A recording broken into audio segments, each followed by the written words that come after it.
أما بعد فأعوذ بالله من الشيطان الرجيم بسم الله الرحمن الرحيم إن الذين يتلون كتاب الله وأقاموا الصلاة وأنفقوا مما رزقناهم سرا وعلانية يرجون تجارة لن تبور. مخکې ذکر وشو چې د الله تعالی په بندگانو کې د الله نه یریږي هغه خلق چې کوم پوهان عارفان عالمان خلق وي. اوس د دغې خلقو صفات ذکر کوي یا د مؤمنانو صفات الله تعالی ذکر کوي په دې آیت مبارک کې. ان الذین دا مؤمنان چې دي یا دا عالمان عارفان چې دي دا هغه کسان دي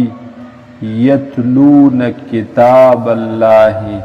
چې دوی تلاوت کوي د کتاب د الله. د قرآن پاک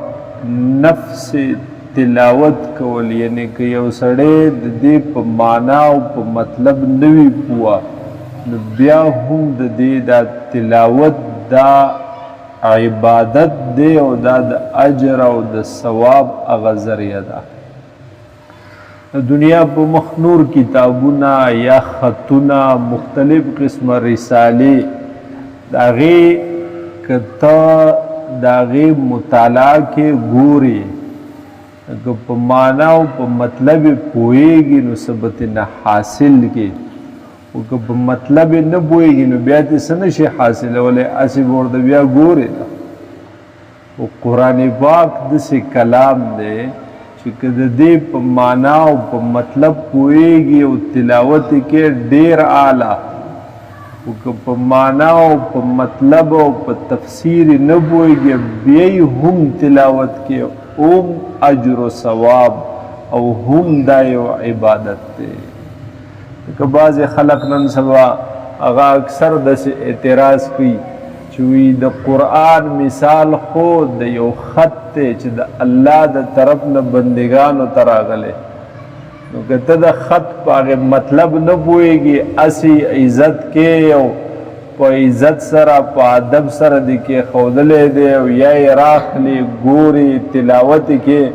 وی په دې باندې څه ثواب نشته ځان یې په مقصد باندې پوه کړه. نو دغې خلقو ته هغه داسې وایه چې په مطلب یې ځان پوه کړې دا خو ډېره ښه خبره ده. که په مطلب یې پوهه نه یې په معنا او په تفسیر یې نه یې پوه او بیا یې هم تلاوت کې نو بیا پکې هم ثواب دی اجر دی پکې. او دا عام د انسانانو د خطونو د رسالو د کتابونو په شان کتاب او خط نه دی بلکې دا د الله خط دی دا د الله کتاب دی د الله کلام دی. که فقط الفاظ لولې هم به خدای اجر درکوي. تر دې پورې چې که یو سړي هغه تلاوت نشي کولی ناظره یې نه وي ویلي او هغه کوشش کوي خو لیکن زده کېږي ورته نه او دی قرآن پاک راخلي او هسې د دې په دې ټکو باندې ګوتې ږدي او هسې د نظر نه یې تېروي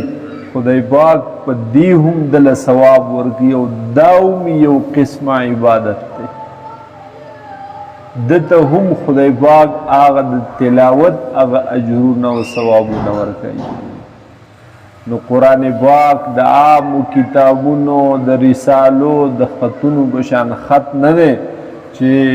که په مطلب یې پوهېږي جو ښه که په مطلب یې نه پوهېږي نو بس بیا یې لرې کېږده بلکې که نه پوهېږي بیا یې هم لوله بیا یې هم تلاوت کوه. ان الذین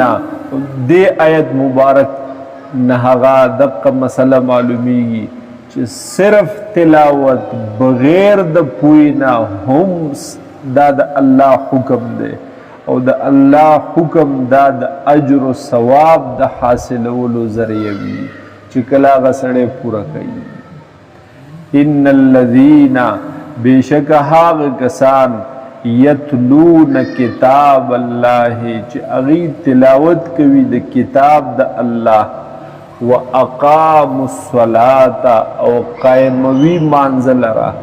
دویم صفت به د دغې مؤمنانو دا وي د دې متقیانو دا وي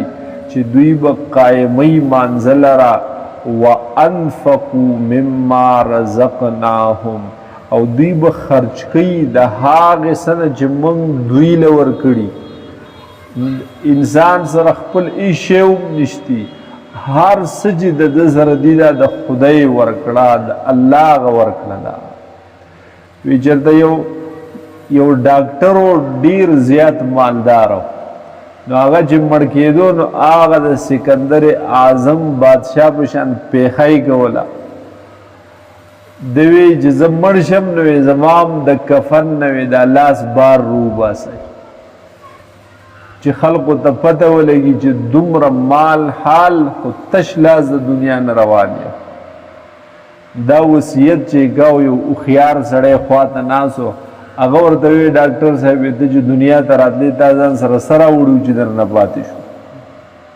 دا خو که تا سره راوړی وی او پاتې کېدل د نو بیا به دله موږ لاسونه د کفن نه بار کړي چې زه هغه ته هر څه پاتې شول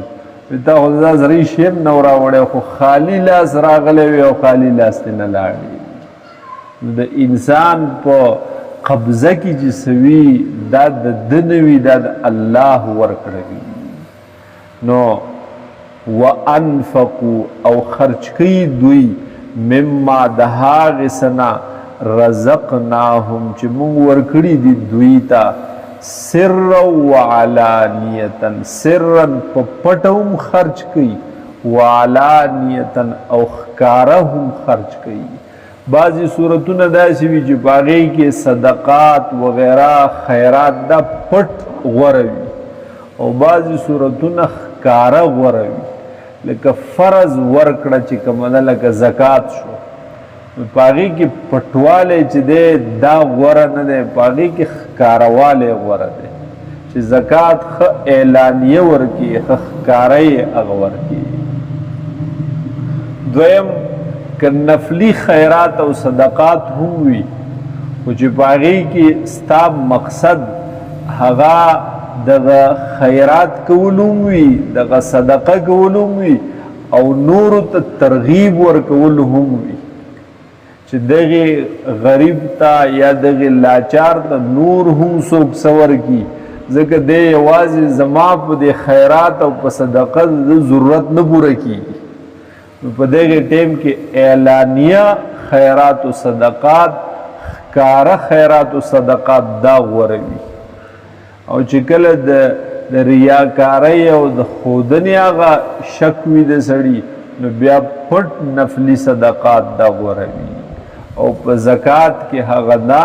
چې په زکات کې څومره ښکارهوالی کېدلی شو نو دومره غوره خبره ده ځکه چې هغه د الله